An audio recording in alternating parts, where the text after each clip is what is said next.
ఆలోచించండి. ఎవడు ఖచ్చితంగా కంట్రోల్ చేసి అదుపులో పెట్టాడు. లక్ష్మణుణ్ణి, సీతని, సుగ్రీవుణ్ణి చాలా మందిని అదుపులో పెట్టాడు. ఎవరు ఇష్టం వచ్చినట్టు వాడు మాట్లాడితే అందరినీ ఎక్కడ దెబ్బ కొట్టాలో అక్కడ దెబ్బ కొట్టి కూర్చోబెట్టాడు. నాయకుడు కాబట్టి మాట్లాడకండి, మీకు ఎంతవరకు మాట్లాడండి, మిగిలిన చూసుకోండి. ఇలా లక్ష్మణుడు అంటే వెంటనే లక్ష్మణ ఏమిటో ఆవేశం, ఓ పని చేయి, నన్ను నరికే ముందు, తర్వాత వీడు అందరూ నరికే. ఆయనకి తెలుసు వీడి మాట ఎందుకు అంటున్నాడు, తన కోసం అంటున్నాడు. తాను అదుపు చేస్తే ఆగుతాడు కాబట్టి వెంటనే వాడికి ఇంక విపరీతమైన తత్వం. లక్ష్మణుడు అంతా ఓవర్ యాక్షన్, ఎమోషన్, పూర్తి ఎమోషన్. ఎందుకంటే వాడు పాము, 1000 తరల పాము అండి వాడు. ఆ లక్షణం ఎక్కడికి పోతుంది?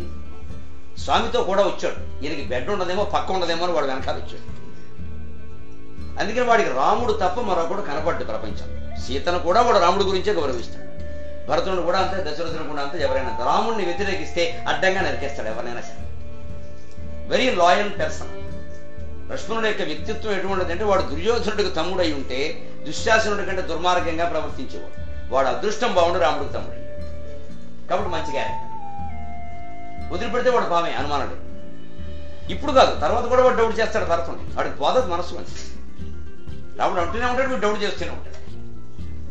మళ్ళీ తర్వాత చూడండి, భరతుడు అడవులకు వస్తాడు రాముడికి సింహాసనం కోసం అని చెప్పేసి అడగడానికి వస్తే సైన్యం చప్పుళ్ళు వినపడుతుంటే లక్ష్మణుడు చెట్టెక్కి చూసి, రామా నేను చెప్పాను నువ్వు నమ్మలేదు, భరతుడు మన మీద దాడికి వస్తున్నాడు. ఓర్ని అమ్మ కడుపు కాల, ఎప్పుడు ఇలాగే ఆలోచించి ఉన్నాడు, అప్పుడు ఇలాగే అన్నావు, దిగరా బాబు చెట్టు దిగు ముందు అని తీసుకొచ్చి కూర్చోబెట్టి, సరే భరతుడే దాడికి వస్తే ఇంక మనం ఆలోచించాల్సింది ఏముందిరా, తమ్ముడు కదా, తల్లి మన రాజ్యాన్ని స్వీకరించింది, తమ్ముడు మన ప్రాణాలు స్వీకరిస్తాడు, అంతే కదా, ఇచ్చేద్దాం అంటాడు రామచంద్రమూర్తి.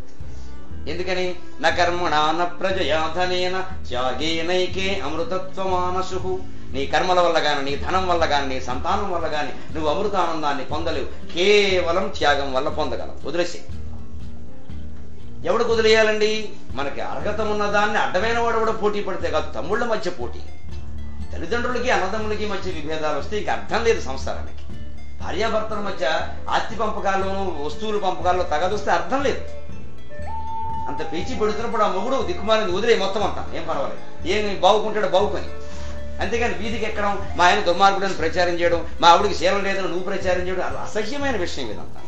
అంతవరకు వెళ్ళనే కూడా వెళ్ళింది వదిలే, మొత్తం వదిలే, మళ్ళీ సంపాదించుకోవచ్చు, ఏం పర్వాలేదు. అంటే నీ అర్ధభాగం నీకు ద్రోహం చేస్తే భార్య అయినా భర్త అయినా ఇంకెవరు నీకు సహకారం చేస్తారు ప్రపంచంలో? అటువంటిప్పుడు పరమ వైరాగ్యం మనిషిని ఆవరించి స్థిరంగా తన దీక్షకు తాను నిలబడి సంతోషం పట్టుకెళ్ళి, ఏం పట్టుకెళ్ళిపో, ఏం బాగుకుంటావు బాగు అని అనగలిగిన స్థితి ఉన్నవాడు రాముళ్ళ నిలబడతాడు జీవితం. తమ్ముడు అంటే ఇంచుమించు అర్ధభాగమే. ఒకవేళ కానీ తమ్ముడు ఏంది ఆయనకి నమ్మకమే, కైక తల్లి ఆవిడ మాత్రం ఏం కాదంట అని వదిలేశాడు అంతే. లక్ష్మణుడు ఇలా అనుమానిస్తే కూడా నువ్వు ఉండవయ్యా, భరతుడు వచ్చాక వాడు అంతగా కత్తెత్తితే అప్పుడు చూద్దానంటే భరతుడు ఏడిచి వాడు రాముడి కంటే గొప్ప త్యాగమూర్తి వాడు. వచ్చిన రాజ్యాన్ని కూడా వాడు పాలించలేదు. నాకు నీ చెప్పులు ఇవయ్యా చాలని చెప్పి పట్టుకెళ్ళాడు వాడు. ఏ పాత్రను మనం తక్కువ అంచనా వేస్తామండి? లక్ష్మణుడు గొప్పవాడే కానీ శాంతం తక్కువ. మీకు సరిగ్గా భారతంలో భీముడు టైప్ కంపారిజన్, ధర్మరాజు రాముడితో పోల్చుకోవచ్చు. యుగ లక్షణాన్ని బట్టి కొంచెం క్యారెక్టరిస్టిక్ కొన్ని తగ్గుతాయి, పేకాడాడడం లాంటి కొన్ని వ్యధవేషాలు కొన్ని ఉంటాయి. మిగిలినవైతే వాడు రాముడే, అనుమానం. భీముడు లక్ష్మణుడే, వాడు కూడా ధర్మరాజు కంట్రోల్లో ఉండబట్టే భీముడు బాగున్నాడు, లేకపోతే చాలా వ్యధ పనులు చేశాడు. మీకు అనుమానంలా కౌరవులు అందరూ చెట్టు ఎక్కితే మామిడి చెట్టు, వీడ చెట్టు ఊపాడు. 100 మంది పళ్ళు ముందు పడ్డాయో వీళ్ళు ముందు పడ్డారో తెలియకుండా పడ్డారు. మరి ఏం పని అంటారండి దీన్ని? కోతి పని కాకపోతే. అక్కడే మొదలయ్యే తగాదాలన్నీ. బాల నేరస్తుల పాఠశాలకు పంపాలండి. ధర్మరాజు అదుపుండబట్టి భీముడు అలా ఉన్నాడు, రాముడు అదుపుండబట్టి లక్ష్మణుడు ఎలా అని ఆ క్షణం అండి. అంటే చూడండి, ఇంక ఇందాకన్నా మేము తెల్లారేసరికి మొత్తం జరిగిపోవాలి, మన పేరు బయటికి రాకూడదు అంటాం. లేకపోతే ఇంకా ఇప్పుడు రాజకీయ నాయకులు ప్రెస్ మీట్ పెడతారు వెంటనే, మా పినతల్లి స్వార్థానికి పాల్పడడం వల్ల నేను త్యాగం అంటే ఈ త్యాగానికి వీడికి పబ్లిసిటీ కావాలి, కానీ ఎప్పటికైనా ధర్మమే చేసినాడు, ఎప్పటికైనా నేను మళ్ళీ వస్తాను చెప్పడం. ఈ దొంగ నాటకాలన్నీ ఆడి ప్రెస్లో పబ్లికేషన్స్ ఇచ్చి అప్పుడు ఒక 4 రోజులు ఆగి ఏడిచి కన్నీళ్లు పెట్టుకుని ప్రజల సానుభూతి సంపాదించి పెడతారు. మీకు ఎన్టీ రామారావు రాజకీయం, చంద్రబాబు నాయుడు రాజకీయం, ఇందిరాగాంధీ రాజకీయం దగ్గర నుంచి మీరు లెక్కేసుకోండి ఏం జరిగింది. చంద్రబాబు నాయుడు ఎన్టీఆర్కి ద్రోహమే చేయొచ్చు, ఏం చేశాడు, ద్రోహమో ఇంకోటి మనకు అనవసరం, మనం కామెంట్ చేయదు. కానీ ఎన్టీఆర్ వీధుల్లో గెలలేదా? మరి రాముడు పాత్ర వేశాడే, రామాయణం చదువుకున్నాడే, రాముడు అంటే నువ్వేరా అని మనం దండం పెట్టామే, వదిలేయి అని ఉండలేకపోయాడే. వెయ్యడానికి ఇగో ఆచరించడానికి ఇంత తేడా. చదవడం వేరు, ఆచరించడం వేరు. ఎందుకు జనంలోకి వెళ్ళాలి, ఎందుకు ప్రచారం చేయాలి విషయాన్ని? అసలు నీ అల్లుడు వాడు ఎవడు పరాయవాడు కాదే, వాడు ద్రోహమే చేశాడో వెన్నుపోటో పెన్నపోటో ప్రజలు తెలుసుకుంటారు. మంచిది అని కాముగా ఊరుకుని ఉంటే ఎన్టీఆర్కి ప్రతిష్ట మిగిలి. అసలు ఇంతటి అప్రతిష్ట కారణం తమరు లక్ష్మీ పార్వతే కదా. 72 ఏళ్లలో మీకు ఏంటా బుద్ధి? రామాయణం చదివి నేనే రాముడిని లోకానికి ప్రచారం చేసి దీన్నే వినాశకాలే విపరీత బుద్ధి. దాంతోనే వాడికి పార్టీ పోయింది, పదవి పోయింది, ప్రాణం కూడా పోయింది. మీరు గమనించండి. లేకపోతే ఖచ్చితంగా ఎన్టీ రామారావు దేశానికి ప్రధానమంత్రి అయ్యింది. అప్పుడు అది ఛాన్స్ ఉంది అతనికి. విపి సింగ్ తర్వాత గొడవలో దేవే కూడా గాడిద గుడ్డి వీళ్ళందరూ ఎందుకు అవుతారని వీళ్ళెవరండి వాడి ముందు, వాడి పర్సనాలిటీ ముందు వాడే అయ్యేవాడు నేషనల్ ఫ్రంట్ చైర్మన్. కేవలం ఈ 72 ఏళ్ల వయసులో కలిగిన స్త్రీ వ్యామోహం కారణంగా వాడు నాశనం అయ్యాడు. వెనక్కి అదే పార్టీని తీర్చింది, అదే పదవిని పోగొట్టింది, అదే ప్రాణం పోగొట్టింది. ఇవి మనకు ఉదాహరణ. రామాయణం పుట్టిన దేశంలో పుట్టి రాముడు పాత్ర స్వయంగా వేసి రాముడంటే నేనే అనిపించిన మనిషి కూడా రాముడిని అనుసరించలేకపోయింది. స్పష్టమైన ఉదాహరణ. రాముడు అలాంటి వాడు కాదు. హాయిగా రాత్రికి రాత్రి వెళ్ళిపోయాడు. మళ్ళీ సుమంతుడు పొద్దునే వెళదామంటే లేదు, నీకు తెలియదు, వెళ్ళిపోవాలి. ఎందుకో తెలుసా అండి? ఈ లోపు ఏమైనా ఇంకోటి రాముడి యొక్క బాధ ప్రధానంగా ఎక్కడంటే దశరథుడి గురించి. ఆయనకి మెలకు వచ్చి ఆయన లేస్తే వెళ్ళనివ్వడు, అడ్డుకుంటాడు. తండ్రి మీద ప్రేమ, పైగా తండ్రి ఆజ్ఞకు ఆదరణ ఆయనకి తెలియదు. అలాగని ఉండిపోతే పొద్దున్నే తాటేపులు కట్టేస్తారు జనం. లేదండి, అదో డ్యాన్స్ అండి, ఆయనకు ఉండాలనే ఉందండి. 4 రోజులు ఉంటే రామగొండాలు తయారవుతారు కదండి దేశంలో, రాముడు గొండాలు. అందుకోసం అన్నాడండి అంటారు. జనం అపనింద అంటే రాముడికి పిచ్చి భయం అండి. సీత అగ్ని ప్రవేశానికి కూడా కారణం అది. జనవాక్యాన్ని ఆయన చాలా సీరియస్ గా తీసుకో. ఒక్కడు కూడా నా గురించి చెడుగా అనుకుందుకు వీలేదు. అనుకుంటే నేను వదిలేస్తాను. ఎదివా జానకి మపి అంటాడు. నా ప్రాణం జానకి, నేను వదిలేస్తాను. అయినా సరే నేను ఒక్కడే ఉంటాను, వాడు నన్ను తిట్టడానికి వీలేదు. అలాంటి పరిపాలకుడు ఒక్కడు చాలడా ప్రపంచానికి. అందుకే ఇప్పటికీ రామరాజ్యం రామరాజ్యం రామరాజ్యం తప్ప హరిశ్చంద్ర రాజ్యం, ధర్మరాజు రాజ్యం, లక్ష్మణుడు రాజ్యం లేవు. రామరాజ్యమే అంతే. రాజు అంటే రాముడే. వంకాయ వంటి కూరయు పంకజముకి సీత వంటి భాగ్యయు గలదే, శంకరుని వంటి దైవము లంకాపురి వైరి వంటి రాజును గలడే. ఎంత అందమైన పద్యం ఎవడు రాశాడో తెలియదు కానీ రాముడు లాంటి రాజు లేట, సీత లాంటి భార్య లేదుట, శంకరుడు లాంటి దేవుళ్ళు లేట. పిలవగానే వచ్చేస్తారు కదా, వరాలు ఇచ్చేస్తారు. Easily approachable God. అందుకని వచ్చేస్తారు. పనిలో పని వంకాయ కూర పెట్టేశాడు పద్యం. మళ్ళీ మా తెలుగు వాడు రాసేయడం తెలియాలి కదా ఈ పద్యం. వంకాయ కూర కూడా అలాంటిదేనండి. ఎన్ని కాయలన్నా ఓన్లీ 1 కాయ, దట్ ఈజ్ వంకాయ. అది రామకథలో మనం జీవితానికి అన్వయించుకోవచ్చు. మీ అన్నదమ్ములతో, మీ భార్యతో, లేదా మీ భర్తతో, మీ పిల్లలతో మీకు ఆస్తి తగాదాలు వస్తే స్పష్టంగా నాయన తీసుకో, నువ్వేం బాగుకుంటావు బాగుంటావు, నేను త్యాగం చేస్తాను, వదిలేసి. మీకు ఖచ్చితంగా ఏడాది తిరగకుండా వాడు వచ్చి మీకు కాళ్ళెట్టుకుంటే అది అమ్మవారి డ్యూటీ, మీ డ్యూటీ కాదండి. మీరు చేయవలసిన త్యాగం మీరు చేశారు. వాడి మనస్సు ఎలా మార్చాలో, వాడి వ్యాపారం ఎలా దెబ్బతీయాలో, వచ్చి మీ కాళ్ళు ఎలా పట్టుకునే చేయాలో ఆవిడ చాలా ప్లానింగ్ లో ఉంటుంది. అక్కడి నుంచి వీడు నా కోసం త్యాగం చేశాడు, వీడు నిజమేమిటో గ్రహించాడు, వీడికి ఖచ్చితంగా మనం చేయగలిగేలా చెయ్యాలి అని చేస్తున్నాడు. రాముడికి అలాగే చేసింది. అందుకే వదిలేసిన నెల తిరగకుండా భరతుడు అక్కడికి వెళ్ళాడు. ఆయన కాళ్ళు పట్టుకుని ఏడిపించుకుని లాక్కొచ్చాడు, ప్రయత్నం చేశాడు. అయినా రాముడు రాలా. మీరు గమనించండి. అది ఎందుకంటే నిజమైనటువంటి నిజాయితీ. మళ్ళీ ఇప్పుడు నెలాళ్ళ తర్వాత వచ్చిన జనమేనండి. వెళ్ళిపోయేటప్పుడు గంట పడతారు, రథం గంట మామూలుగా అంటారు, మీకు అన్యాయం జరిగింది అంటారు. కానీ నెల్లాళ్ళలో రాముడు తిరిగి వస్తే ఏమేనయ్యా రాజకీయం అయ్యా వచ్చాడు చూసావా, అక్కడికి వెళ్ళాడు. ఉందాం అనుకున్నాడు, చీమలు దోమలన్నీ కుట్టే అడవరు కదా, ఉండలేకపోయాడు పాపం. ఎంతైనా రాసిపడ్డా పరుపుల్లో పెరిగాడు, అందుకని వచ్చాడు అంటాడు తప్ప భరతుడు బతిమాలితే వచ్చాడని అనుకోరు. జనం కామెంట్ ఆయనకు బాగా తెలుసు. నో, నేను I don't give a chance.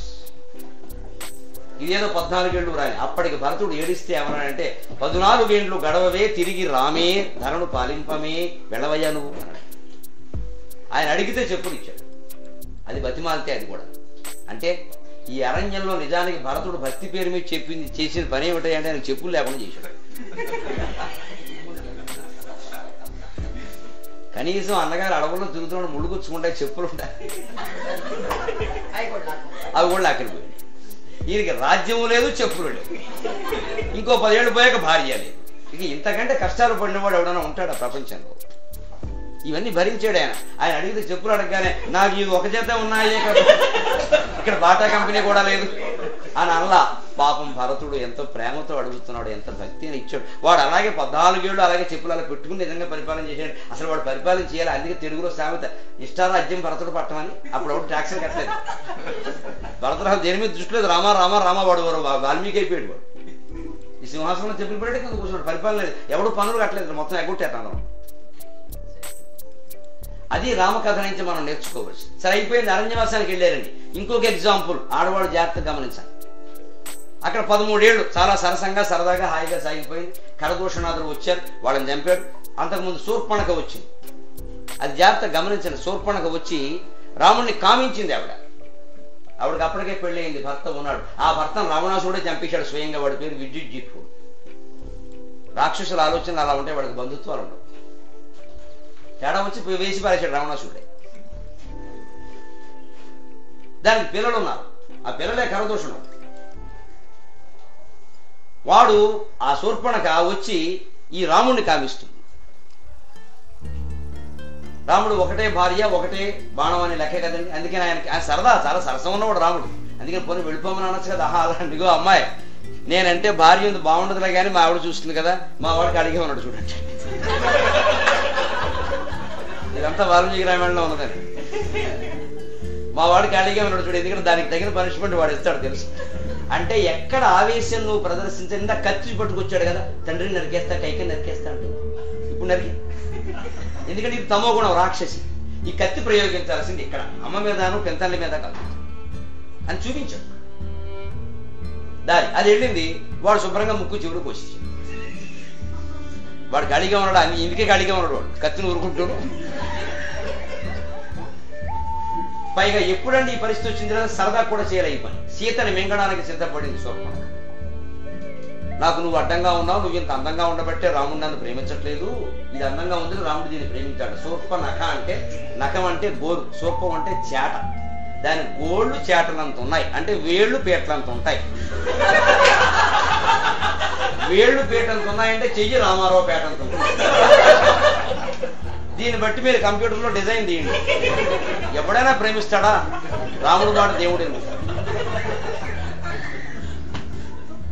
అంటే దాని మనస్సులో ఉండే కామవాంచి దాందే తప్ప ఇంకా ఎదుటివాడి గురించిన ఆలోచన లేదు. దాన్ని అది ప్రేమించేయాలి. పైగా వాడు ప్రేమించకపోవడానికి ఈవిడడు. ఈవిడేముంది, ఆయన కూర్చుంది అలా చూస్తుంది. చూద్దాం అసలు రాముడి సంగతి బయటపడుతుంది. మనవాడు కబుర్లు చెబుతాడా, నిజంగా శీలం ఉందో చూద్దాం అని కూర్చుంది. ఆవిడ నవ్వుతోంది ఇలాగా చక్కగా చిలక నవ్వు.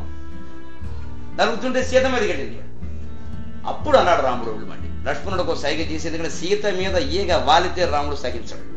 వనవాసంలో ఇదే 13 ఏళ్ల వనవాసంలో వీళ్ళిద్దరూ సరదాగా సరసంగా పక్కన కూర్చొని దిమ్మ మీద కూర్చొని కబుర్లు చెప్పుకుంటూ ఉంటే ఒక కాకి వచ్చి సీతను ఇక్కడ పొడిచింది. కాకి పొడిస్తే ఏమిటి పెద్ద సీన్, ఇది ఫిష్ అంటే అయిపోయింది. పొడిస్తే అమ్మ అనుకుంది. ఒకసారి కొంచెం బ్లడ్ వచ్చింది. అంతే. ఆ రక్తం చూసి రాముడు వెంటనే బ్రహ్మాస్త్రం వేశాడు కాకి మీద. పిచ్చుకు మీద బ్రహ్మాస్త్రం వేశాడు. పిచ్చుకు మీద బ్రహ్మాస్త్రం అనే మాట అప్పుడే వచ్చింది. కాకి మీద బ్రహ్మాస్త్రం. రామబాణమా మజాక. వాడు కాకాసురుడు, వాడు తక్కువడు కాదు. అడగనండా అసురులే. వాడు రకరకాల వేషాల్లో వస్తారు. కామరూపులు వాళ్ళు. వాళ్ళకి వరం ఉంది, వాళ్ళకి శక్తి ఉంది. అందుకని వాళ్ళు వెళ్ళి అక్కడ చూసుకుని బ్రహ్మలోకానికి వెళ్తాడు. బ్రహ్మశరణ కూడా ఎవరు శరణ కూడా. చివరికి మళ్ళీ వచ్చి రాముడిని పెడితే సీతను వేడు. సీత ఏమంటే చేస్తాను, సీత క్షమించి వదిలేయమంటాడు. అప్పుడు కూడా రాముడు అంటాడు, నా బాణానికి తిరుగులేదు, అది వెనక్కి రావడం దానికి తెలియదు, దాన్ని ఛేదిస్తే తప్ప. ఏదో ఒకటి బలిచ్చి అంటే కాకి తన కన్ను బలిచ్చింది. అప్పటి నుంచి కాకి లోకంలో ఏకాక్షి. 2 కళ్ళు ఉంటాయి కానీ చూపు ఒకటే. ఇటు చూస్తే ఇటు చూడలేదు, ఇటు చూస్తే ఇటు చూడలేదు. అంత ప్రేమించాడు సీతను రాముడు. కాబట్టి ఆవిడ మాయలేడిని చూసి, ఒక లేడిని చూసింది. మారీచుడు అవి లేడి రూపంలో వచ్చాడు. వాడు కావాలనే శరీరం మీద బంగారపు మచ్చలు పెట్టుకుని వచ్చాడు. ఈవిడ చూసింది. ఏమంటే ఇంత చదువుకుంది ఆవిడ. మిథిలా నగరంలో కనీసం 10th క్లాస్ అయినా చదివి ఉంటుంది కదా, ఇంగ్లీష్ మీడియము తెలుగు మీడియము. బంగారపు లేడి ప్రపంచంలో ఉంటుందని ఈ పెద్ద మనిషికి తెలియదండి ఆవిడకి. కోరిక, ఆడాళ్ళ చిత్తం ఎలా ఉంటుందంటే, పైగా ఇంకోటి మీరు గమనించండి, రాముడు అంటే నారచీరలు కట్టుకుని ఆభరణాలు లేకుండా గోచిగుట్టెట్టుకుని వచ్చాడు కానీ సీతాదేవి అలా రాల. పట్టు చీరలు కట్టుకుని సమస్త ఆభరణాలతో వచ్చింది. కైక అడ్డు చెప్పింది, నీకెందుకు ఆభరణాలు అంటే, వశిష్ఠ మహర్షి ఎదురు తిరిగి, నోరు మూసుకోమ్మా, ఏం మాట్లాడుతున్నావు నువ్వు, మేము ఊరుకుంటాం కదా, నేను ఇష్టం వచ్చినట్టు మాట్లాడుతున్నావు, రాముడిని చూసి మేము ఆగుతున్నాం. రాముడికి వనవాసం ఉన్నాం, సీతకి వనవాసమా? ఆవిడ ఇష్టం. ఆవిడ పుట్టినవాడు బోళ్ళు నగలు పెట్టారు, అత్తారింటి వాడు పెట్టారు, అవన్నీ పట్టుకుని పెడుతుంది. పట్టుకెళ్ళి అమ్మాడు. ఎందుకో తెలుసా?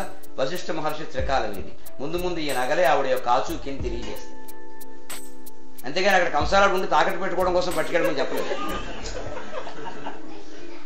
తెలుసు అవన్నీ ఎందుకు ఉపయోగం, అందుకని పట్టుకెళ్ళామంటే ఎవరు మాట్లాడదు, అవసరమైనప్పుడు కల్పించుకో. అది ఎందుకంటే వశిష్ఠుడు యోగ వాసిష్టం బోధించిన మనిషి స్వయంగా, ఆయనలా తప్పు చేస్తాడు, అందుకని కల్పించుకో. ఎందుకంటే రాముడు వనవాసాలకు వెళ్ళాలి, లేదా రావణ సంహారం జరగదు, అమ్మవారు నగలతో వెళ్ళాలి, ఇవన్నీ తెలిసి ఆయనకి ప్లానింగ్.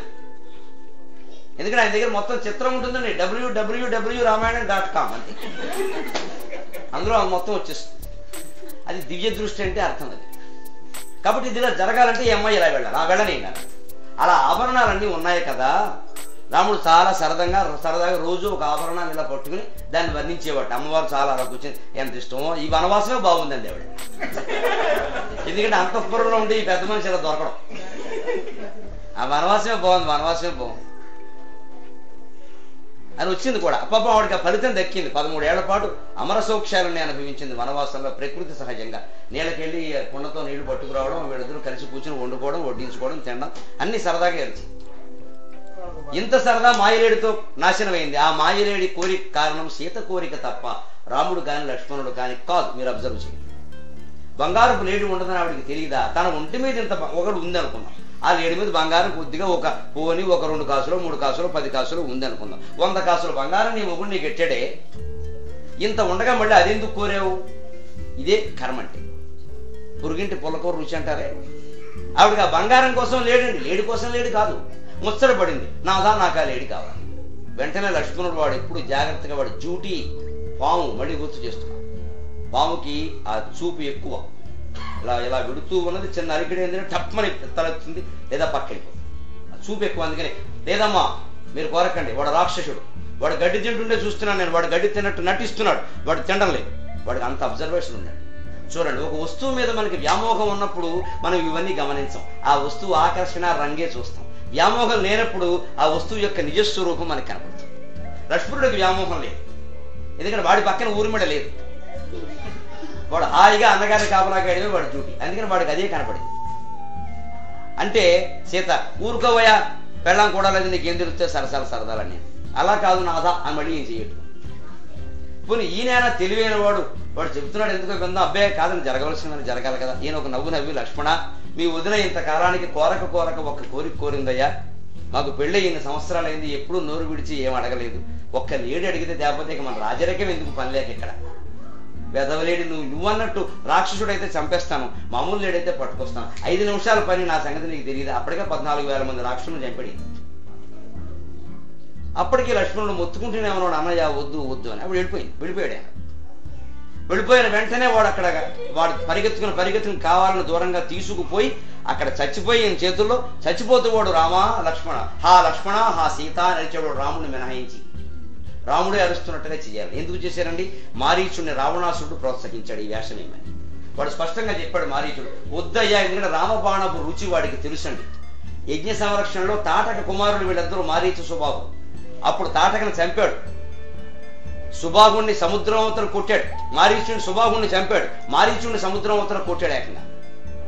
నేను రామబాణపు దెబ్బ తిన్నాను, ఊండెడ్ సోల్జర్, నేను సముద్రం దాకా వెళ్ళి తిరిగి వచ్చాను, మళ్ళీ నన్ను ఎందుకో రాముడి దగ్గరికి పంపిస్తావు, వాడి బాణం గురించి నీకు తెలియదయ్యా అంటే రావణాసురుడు వాడు పెట్టాడు. సినిమాలో విలను కదా, నువ్వు వాడి చేతుల్లో చావడానికి మొహమాట పడితే నేనే చంపేస్తాను ఇప్పుడు వాడు ఏం చేస్తాడు? అప్పుడు వాడు అనుకున్నాడు, వాడు తత్వజ్ఞానే, అమ్మయ్య పోన్లే ఎలాగూ చావు తప్పదు, ఈ దుర్మార్గుడు చేతుల్లో చావడం కంటే రాముడి చేతుల్లో చావడం మంచిది అని చావుకు సిద్ధపడి వెళ్ళాడు వాడు. భాగవతంలో పరీక్షితులై చనిపోతూ ఈ మాయ చేశాడు.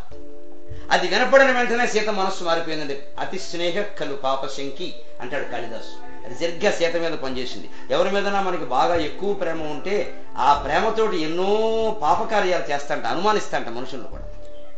అందుకని వెంటనే ఆవిడ లక్ష్మణుని వెళ్ళు తొందరగా వెళ్ళి మీ అన్నగారికి ఏదో జరిగిందంటే చెప్పాడు. అమ్మ ఆయన వెంటనే నా మాట నువ్వు వినవు, మేము ఏం చేయాలో తెలియట్లేదు ఇక్కడ, వద్దంటే ఆయన వెళ్ళాడు, నువ్వు ఇప్పుడు వెళ్ళమాట ఉన్నాను. ఆయన ఇక్కడ నన్ను కాపలా పెట్టి వెళ్ళండి, ఇది రాక్షస మాయ, నేను చెబుతున్నాను నమ్మండి, ఇది ఏదో జరగడానికి వచ్చింది, నా మనస్సు కీడు శంకిస్తుంది అంటే ఎంతవరకు వెళ్ళిపోయిందంటే అమ్మవారండి కొడుకు కంటే ఎక్కువగా ప్రేమించింది కదా ఆ తల్లి. అవి ఏమీ పట్టించుకోకుండా దుర్మార్గుడు కూడా ఒక తమ్ముడు రాజ్యాన్ని ఆక్రమించాడు, ఇంకో తమ్ముడు పెళ్ళాన్ని కాజేయాలని చూస్తున్నారు, మీరు వెధవలరా అని పెట్టింది. వాడు ఎంత బాధపడి ఉంటాడు, వాడు మనిషే కదా. అమ్మవారు అలా అనొచ్చా? అతి స్నేహ కలు పాపశంకి. ఒక వ్యక్తి మీద ఉండేటువంటి ప్రేమ మరో వ్యక్తి పట్ల ఆ ద్వేషాన్ని కలిగించింది. ఎంత చిన్నాభిన్నం అయిపోయి ఉంటుంది లక్ష్మణుని యొక్క హృదయం. తల్లి లాంటి వదిన గారి మాట అంటే తల్లి కంటే ఎక్కువ. తల్లిని విడిచిపెట్టి ఇప్పుడు కోసం వచ్చాడే. వచ్చేటప్పుడు లక్ష్మణుడు సుమిత్రకు దండం పెడతాడండి కాళ్ళకి. ఆవిడ ఎంత ఏడవాలి. అసలు నిజంగా సుమిత్ర పొలిటీషియన్ అయితే, రాజనీతి తెలుసున్నదైతే, ఒరే అబ్బాయి రాముడు వనవాసం చేస్తాడు, భరతుడు, ఇదంతా కైకకి కౌశల్యకి గొడవ కదండి. ఈవిడ రెండు ఆవిడ, మనకు అనవసరం రా ఇదంతా, మన ఇంట్లో ఉందామని చెప్పొచ్చు కొడుక్కి. అలా కాకుండా ఆవిడ చాలా ఉదారం అండి. వెంటనే అయోధ్యామటవీం విద్ధి రామం దశరథం విద్ధి మాం విద్ధి జనకాత్మజాం అయోధ్యామటవీం విద్ధి గచ్చతాత యథా సుఖం. వెళ్ళు, నిర్భయంగా వెళ్ళు. అయోధ్య అంటే అడవి, అడవంటే అయోధ్య, రాముడంటే దశరథుడే, సీత అంటే నేనే, అలా సేవించు వాళ్ళని అని చెప్పింది తప్ప నీకెందుకురా లేనిపోరు కూడా లోపలికి వెళ్ళి కూర్చో అడవర్ముసుగా కదవా అని చెప్పరా. మనమైతే మన పిల్లలకి అలాగే చెప్పేవారు. వశిష్ఠుడు అక్కడ ఉండి, అమ్మా సుమిత్ర, నువ్వు చరిత్రలో మిగిలిపోతావు, నువ్వు చిన్న పాత్రవు కాదు, రామాయణం పట్టనంత మనిషివు నువ్వు అన్నట్టు అంటాడే. ఎందుకంటే కైక తన స్వార్థం కోసం, తన కొడుకు కోసం రాముడిని వనవాసానికి పంపుతోంది. కానీ నువ్వు రాముడి కోసం నీ కొడుకుని వనవాసానికి పంపుతున్నావు. మీ ఇద్దరిని చరిత్ర గుర్తుంచుకుంటుందమ్మా, ఇద్దరు స్త్రీలే అయినా అంటాడు. అది సుమిత్ర యొక్క చరితార్థత. అటువంటి సుమిత్ర కొడుకు సౌమిత్రి, వాడి మనస్సులో చెడు ఎందుకుంటుందండి. ఈవిడ ఆ ప్రేమతోటి ఏమనాలో తెలియక ఇంకా ఈ మాట అనేసరికి, అమ్మా భూమండలంలో ఎవడో పడకూడదు, నిందపడ్డా నేను, చాలు నా బతుక్కిది చాలు, ఇక మీ ఇష్టం, మిమ్మల్ని మీరు కాపాడుకోండి అని వెళ్ళిపోయాడు. 7 గీతలు గీయడం ఇవన్నీ లేవండి, అనవసరంగా ఊహించకండి. ఆయన ఏం గీతలు ఏం గీయలే, ఆయన వెళ్ళిపోయాడు. జాగ్రత్తగా ఉండండి, మీ రక్షణ మీదే అని చెప్పి వెళ్ళిపోయాడు. వీటి వెళ్ళగానే రావణాసురుడు వచ్చాడు. అంతే, వాడు సన్యాసి వేషంలో వచ్చింది కాసేపే. ఈవిడ భిక్ష వేయడానికి లోపలికి వస్తుంటేనే, వాళ్ళు బయటకు వస్తుంటే వాడు లోపలికి వచ్చేసాడు. వచ్చేసి వెంటనే రావణాసుర స్వరూపాన్ని చూపించాడు. ఎందుకని ఆ వెధవకి అహల్య లెక్క. ఇంద్రుని చూడగానే అహల్య లైన్లో పడిపోయింది కదా, అలాగే మన వైభవం చూడగానే సీత పడిపోతుంది అనుకున్నాడు. సీతకి అహల్యకి చాలా తేడా. సీత రజోగుణం, అహల్య రజోగుణం, సీత సత్వగుణం. ఆవిడ పడదు అలాగే. ఇటువంటి వెధవాలను చాలా మంది చూసింది. ఆవిడ లక్ష్మీదేవి సాక్షాత్. ఆవిడ ఎందుకు పడుతుంది? అందుకని వీడి అసలు రూపం చూడగానే నాకు అర్థమైంది, మన శూర్పణకు కూడా మీ చెల్లెలే అని చెప్పింది దుర్మార్గుడు కూడా. అయ్యయ్యో కొడుకు లాంటి లక్ష్మణుడిని ఎన్ని మాటలను పంపించేశాను ఇక్కడి నుంచి, వాడు ఉంటే నన్ను కాపాడేవాడే అని ఏడుస్తుంది. ఇలా ఏడుస్తున్న మనిషిని పర్ణశాలలోంచి లాక్కుని జుట్టు పట్టుకుని తొడ మీద కూర్చోబెట్టుకుని తీసుకెళ్తాడు. నో డౌట్ వాల్మీకి రామాయణంలో ఉన్న విషయం. భూమి తవ్వడం, చుట్టూ ఏదో బౌండరీ గీయడం, ఎత్తడం ఇవన్నీ లేవండి, ఇవన్నీ కల్పన. ఒక మామూలు స్త్రీకి జరిగిన పరాభవమే సీతకి జరిగింది, అంతే. అక్కడ ఆవిడ చేయగలిగింది. వీళ్ళంతా మానవులు, మీరు మర్చిపోకండి. రాముడు, సీత, లక్ష్మణుడు దేవుళ్ళు కాదు, ఆ శక్తులేం లేవు వాళ్ళకి. వాళ్ళు మానవుల్లాగే ప్రవర్తించారు. ఎందుకు వాళ్ళు అలా ప్రవర్తించారు? మానవుల్లాగా ప్రవర్తిస్తూనే, అన్ని దుఃఖాలు పడుతూనే, అన్ని మోసాలకి గురవుతూనే పరమాత్మను చేరుకోవచ్చు. కానీ ఓపిక ఉండాలి, సహనం ఉండాలి, జ్ఞానం ఉండాలి అని తెలియజేయడం కోసం అలా ప్రవర్తించారు. మహత్యాలు ప్రదర్శించదలుచుకుంటే కృష్ణుడిలాగా చిన్నతనంలోనే ప్రదర్శించేవాడు. అది కృష్ణావతారం. ఇక్కడ జరగవు అటువంటివన్నీ. ఇక్కడ అన్ని మామూలు సహజంగా చాలా న్యాచురల్ ఫిల్మ్ ఇది. ప్రకృతిని ఫోటో తీసినట్టే ఉంటుంది రామాయణం. అందుకని వాడు జుట్టట్టుకుని లాక్కెడతాడు అమ్మవారు. వాడు తొడమి కూర్చోబెట్టుకుంటాడు. పుష్పక విమానంలో తీసుకెళ్తాడు. 7 అంతస్తుల విమానం, గుర్తుపెట్టుకున్న తర్వాత వస్తుంది దీని ప్రస్తావం. దాంట్లో బోల్డ్ ఏర్పాట్లు ఉన్నాయి, బ్రహ్మాండమైన లైటింగ్, విమానాలు, ఎయిర్ హోస్టెస్లు, సరే అనేక రకాల మధువులు, పానాలు, 7 అంతస్తుల విమానం అది. అందులో అమ్మవారిని కూర్చోబెట్టి తీసుకెడుతూ ఉంటే అప్పుడు ఆవిడకి అర్థమైంది. అప్పుడు చేసిన కర్మ అనుభవించడం అంటే సీతాదేవికి తప్పలేదమ్మా, మనకి తప్పుతుందా? నీ దగ్గర ఇంత బంగారం ఉండగా నువ్వు మాయిరేడు మీద బంగారాన్ని కోరావు కాబట్టి భగవంతుడు ఆవిడకి వేసిన శిక్ష ఏమిటయ్యా? నీ బంగారాన్ని నువ్వే తీసి, నీ చీర నువ్వే చింపి, బంగారం అంతా అందులో మూటగట్టి వదిలే. నీకు అక్కర్లేని బంగారం కోరావు కదా, అందుకని ఉన్న బంగారం వెళ్ళిపోయింది, ఏడుతూ కూర్చో. ఇది ఆ కొనకూడని వస్తువులు కొంటే ఉన్న వస్తువులు అమ్మేయాల్సి ఉంటుందని నేను చెప్పానే. ఆడాళ్ళైనా మగాళ్ళైనా గ్రహించవలసింది. సీతాదేవికి పడింది పనిష్మెంట్. మనం ఎవడం అండి, మనం పీతలో మనం సీతలేడు, మన బతుకులేంత మనమే. అందుకని ఉన్నవి చాలు, ఇంకా నాకు అక్కర్లేదనే దృష్టి ఉంటే హాయిగా ఉంటాం. ఆవిడ కనిపించింది, అయ్యో అనవసరంగా ఆ బంగారానికి ఆశపడ్డాను, ఇప్పుడు ఆవిడే తీసి ఎవరు తీమనలేదు, రావణాసుడు తీమల్లా. ఆవిడకి తెలియదు అసలు. వాడు గొడవలో వాడున్నాడు, జటాయు వస్తే వాడు పోరాడుతున్నాడు, తీసి ఇచ్చేసింది కింద. ఎందుకంటే రాముడు కాల్చుకి తెలియాలంటే ఈ బంగారం పడాలి, ఎక్కడ పడినా మంచిదే అని పడేసింది. అదృష్టవశాత్తు కథ బాగా జరగాలి కాబట్టి అది సంధ్యావందనం చేసుకుంటున్న హనుమంతుడు చేతుల్లో పడింది. అక్కడి నుంచి రాముడు పెడుతుంటే జటాయువు రావణాసుడితో పోరాడాడు, సీతను ఎత్తుకుపోతుంటే. వాడు పక్షి అయినా సరే చాలా ధైర్యంగా పోరాడాడు. నేను గెలుస్తానని పోరాడలేదండి. భగవద్గీత వాడికి లెక్క తెలుసు, యోగ వాసిష్టము. ఆ రెండుకి మధ్యలో వాడు జటాయు. వాడు మహాయోగి, దశరథుడికి స్నేహితుడు. గెలుస్తామా లేదా అనే తర్వాత విషయం, ఫలితం భగవంతుడికి వదిలే, మన పని మనం చెయ్యాలి అంతే అని. 2 రెక్కలున్న పక్షి 10 తలల రావణాసుడితో యుద్ధం జరిగే పనేనా? కానీ ధైర్యంగా వాడు చేశాడు. ముక్కుతో గోకాడు, వాడిని పీకాడు, నానా గొడవ పెట్టాడు. చివరికి వాడు కత్తి తీసి వాడు 2 రెక్కలు ఖండించి బాలి కింద పడు. పడిపోయి కూడా వాడు రామ రామ రామ రామ, చనిపోయే వరకు రామ. ఎందుకని? Till you die do your duty. ఇప్పటికీ వాడు డ్యూటీ ఒకటే, నేను రాముడికి చెప్పాలి, రాముడికి చెప్పాలి, రాముడికి కలవాలి అంటే మూలుగుతున్నాడు. మూలక్కపోతే రాముడు పక్కనే చెడిపోయేవాడు, వీడికి కనిపెట్టేవాడు కాదు, వాడు ఎడుపులో వాడున్నాడు. రాముడు ఇక్కడికి వచ్చేసరికి జరగరాని ఘోరం అంతా జరిగిపోయింది. అన్నిటినీ అడుగుతాడు. రామాయణ కల్పవృక్షంలో విశ్వనాథ వారు రాస్తారు, లేడిని అడిగట. లేడిని రోజు నీ మెడ దువ్వేది కదా సీత, ఎక్కడుందో నీకు తెలుసా? ఆ లేడి పాపం ఏం చేయాలో తెలియక దక్షిణ దిక్కుగా చూడడం, ఇలా మెడ పైకెత్తడం, పరిగెత్తడం. అంటే ఎవడో వచ్చాడు, దక్షిణ దిక్కు నుంచి వచ్చాడు, వాడు ఎత్తుకుపోయాడని చెప్పడం అన్నమాట. లేళ్ళన్నీ రాముడికి సహాయం చేశాడు. అందుకని వాల్మీకి అక్కడ చాలా అద్భుతమైనటువంటి శ్లోకం రాస్తాడు. సుపంధానం తు గచ్చంతం త్రియంచోపి సహాయతే, కుపంధానం తు గచ్చంతం సోదరోపి విముంచతి. నువ్వు మంచి మార్గంలో పెడితే నీకు పశువులు పక్షులు కూడా సాయం చేస్తాయట. జటాయువు సాయం చేసింది, రేళ్ళు సాయం చేసే రాముడికి. నువ్వు చెడ్డ మార్గంలో పెడితే నీ సోదరుడు కూడా నిన్ను వదిలేస్తాట. రావణాసుడు దుర్మార్గంలో వెళ్ళాడు, విభీషణుడు వాడిని వదిలేశాడు. ఇది రామాయణం మనకు అందించే సందేశం. మంచి మార్గంలో పెడితే అందరూ సాయం చేస్తారు, చెడ్డ మార్గంలో పెడితే అయిన వాడు కూడా వదిలేస్తారు. ఇది చెప్పేది. ఈ తత్వం గ్రహించాలి. కథ కాదు, కథ మీకంతా తెలుసు అన్నది. అలాగే వెళ్ళిన తర్వాత జరిగింది గమనించండి. అక్కడ సుగ్రీవుణ్ణి కలిశాడు రాముడు, హనుమంతుడిని కలిశాడు. హనుమంతుడి ద్వారా సుగ్రీవుణ్ణి కలిశాడు, స్నేహం మొదలు పెట్టారు. ఇంకా కాకముందే సుగ్రీవుడు వెంటనే హనుమంతుడిని పిలిచి, నీకేవో నగలు దొరికాయనే కదా, ఒకసారి పట్టుకురా, అవి ఏమిటో చూద్దాం అని. ఆ నగలు చూపిస్తే అక్కడ తెలుస్తుంది మనకి లక్ష్మణుడి యొక్క వ్యక్తిత్వం ఏమిటో. ఆ నగలని చూపిస్తే రామచంద్రమూర్తికి ఒకసారి సీత నగలే అవన్నీ ఒక్కటి గుర్తొస్తుంది. ఎందుకంటే వాళ్ళిద్దరూ ఆ నగలు ఒక్కొక్కటి ఇలా పరిశీలించుకుంటూ గంటలు గడిపారు. అమ్మవారి ఒంటి మీద ఉండగా ప్రతి నగ ఆయన స్వయంగా ముట్టుకుని, ఈ నగిషి ఎంత బాగుంది, ఈ వంకర ఎంత బాగుంది, ఇగో నీ శరీరపు రంగుకి ఈ వంకర ఉండబట్టి చాలా అందంగా ఉంది. ఇవంతా ఆడాళ్ళు ఇష్టపడే మాటలు. మనం వాళ్ళు చీర కట్టుకుంటే ఒకసారి మన దగ్గర ఇలా తిప్పుతారు, మనం చూడకుండా వెళ్ళిపోతే ఆ రొమ్మవుడు దిక్కుమంది. ఆ తిప్పడం ఎందుకంటే మనం చూడాలని. ఓసారి చూసి ఏదో బాగుందంటే సంతోషిస్తారు, మన సొమ్మేం పోయింది మనకు అంతకంటే. పద పద, కారు రెడీగా ఉంటే ఏమిటి వేశారు కదా, కారు ఎప్పుడు అక్కడే ఉంటుంది, చీర ఎలాగే ఉంటుందా? ఒక కామెంట్ చేయలేవయ్యా, ఒక మంచి మాట, చీర బాగుందని ఒక మాట అనలేవు. అర్థం అవట్లే ఆడదాని మనస్సు. అబ్బాయి ఇదంతా మనకి ఈ ఆడాడు పెద్ద చికాకండి. ఏమిటి చికాకు? ఏదో ధరించారు, నువ్వు కాస్త మెచ్చుకుంటే ఆనందిస్తారు. ఏదో వంట ఉండి అక్కడ పెట్టారు, అన్ని ప్రతిదీ పేరు పేరున పప్పు బాగుంది, కూర బాగుంది చెప్పండి. చెప్పకపోతే ఏమిటో అన్ని తినడమే కానీ ఏమి చెప్పరు. మరి ఉంటుందండి, తప్పేం లేదు. అది మనం ఆఫీసులో పనిచేసినప్పుడు రికగ్నిషన్ మనం కోరుకోవట్లేదా? ఇది అంతే. అది ఎవడు రోజు వంటకి చెప్పేది. రోజు వంటే రోజు తింటున్నావుగా, రోజు తింటున్నావు, 2 పూటలు తింటున్నావు, 3 పూటలు చెప్పాలి. బాగుంది బాగుంది, అది బాగుంది, ఇది బాగుంది చెప్పాలి. ఇప్పటికి 85 ఏళ్ళు ఉండి మా అమ్మ అడుగుతుంది రోజు నన్ను, కూర ఏమన్నా తినేట్టుగా ఉందా? అద్భుతంగా నలుడు భీముడు చేయడం కంటే గొప్పగా చేస్తుంది ఆవిడ. వంట అంటే నాకు చాలా ఇష్టం. అయినా తినేట్టుగా ఉందా అంటుంది. తినేట్టుగా ఉండమేటమో అమృతం అంటే, ఆ మాట చెప్తావో చెప్పవో అని అంటుంది. నేను అప్పుడు అనుకుంటా, 85 ఏళ్ళున్నా, 45 ఏళ్ళున్నా, 4 ఏళ్ళున్నా స్త్రీయేరా బాబు. ఎన్నేళ్ళున్నా అంతే. ఆ ప్రకృతి తత్వం అది. తనను మెచ్చుకోవాలి, చూడాలి, తనకేసి దృష్టి ఉండాలి, తనతో మాట్లాడాలి, తన పక్కన కూర్చోవాలి, తను ముట్టుకోవాలి, ఇవన్నీ ఉంటాయి. మనం చెప్పాంగా స్తంభం, మనకు అవన్నీ ఏముండవు, మనం అలా ఉంటాం. అన్ని చికాగ్గానే ఉంటాయి. కానీ రాముడు ఆ తత్వాన్ని గ్రహించి ఆవిడని చాలా అలా ప్రేమించాడు. అందుకని ప్రతి నగా పట్టుకుని, ఇదిగో అమ్మవారి అమ్మ సీత ఇక్కడ ధరిస్తుంది, ఇక్కడ ధరిస్తుంది అంటూ ఆయన కళ్ళ నీళ్లు ధారాపాతంగా వస్తుంటే గుర్తించలేకపోతే, లక్ష్మణుడు ఏమయ్యా నువ్వు గుర్తుపట్టవయ్యా సీత నగలేనా అంటే అద్భుతమైన శ్లోకం రాస్తాడు అక్కడ వాల్మీకి లక్ష్మణుల యొక్క వ్యక్తిత్వం కోసం.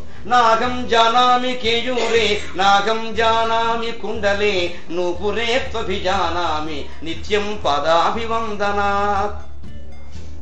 కన్నీళ్లు లేవు లక్ష్మణుడికి, చూస్తున్నాడు. చూసి అన్నట్ట, క్షమించండి అన్నయ్య, అమ్మవారి యొక్క ఆభరణాల్లో ఈ కుండలాలు ఎలా ఉంటాయో నాకు తెలియదు, వదిన పెట్టుకున్న వాటిలో ఈ కేయూరాలు అంగదాలు వంకీలు ఎలా ఉంటాయో నేను గుర్తుపట్టలేను. ఆవిడ మెడలో హారాలు ఏమిటో నాకు సరిగ్గా తెలియదు, మీరేమనుకోకండి, ఓవరాక్షన్ కాదు.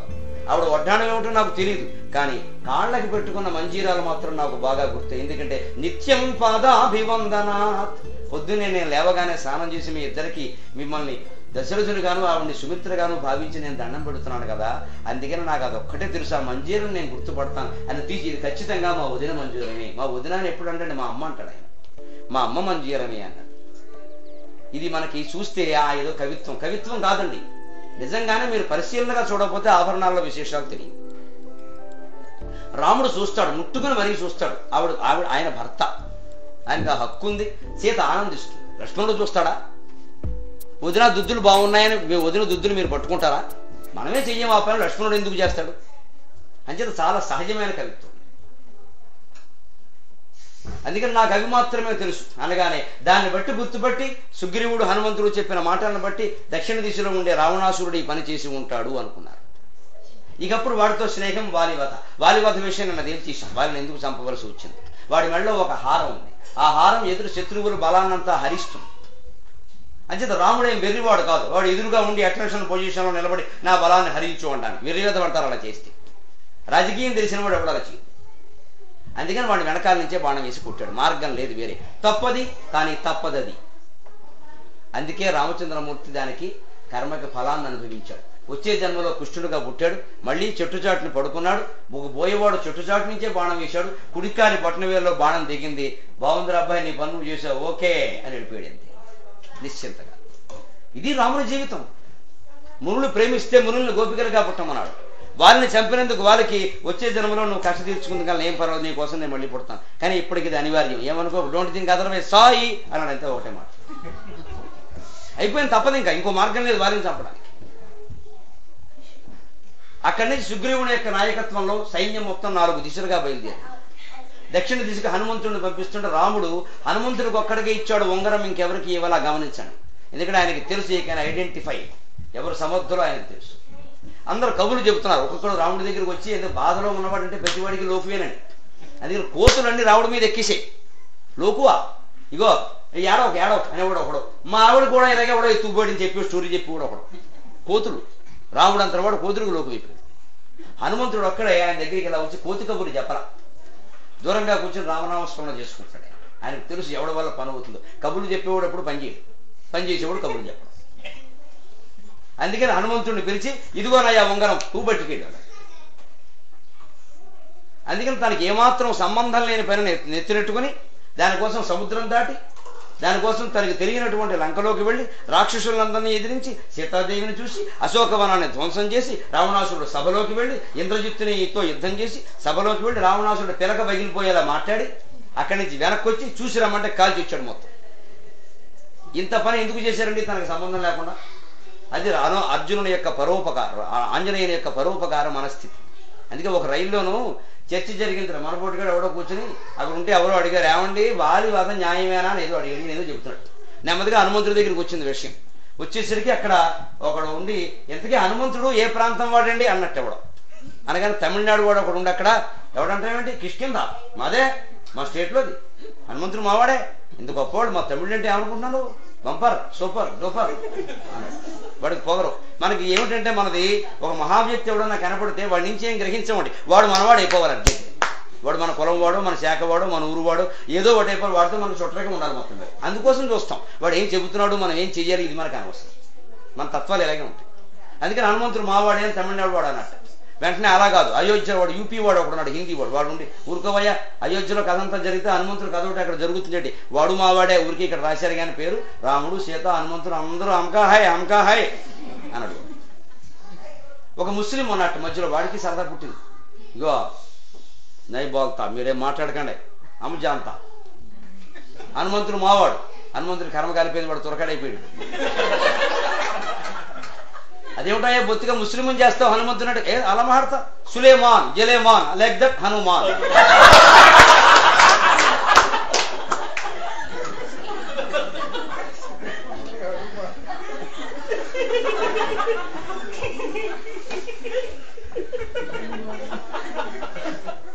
అది ఇక వాడు మాట నమ్మక తప్పని పరిస్థితులు, అందరికంటే తెలివైన వాడు తెలుగువాడు. వాడు అన్నట్టు, నేను ఒప్పుకోని వాదన, మీరు స్వభావం తెలియకుండా మాట్లాడుతున్నారు, హనుమంతుడు మావాడే. అదేమిటయ్యా అంటే, తనకి సంబంధం లేని పనిలో వేలెట్టి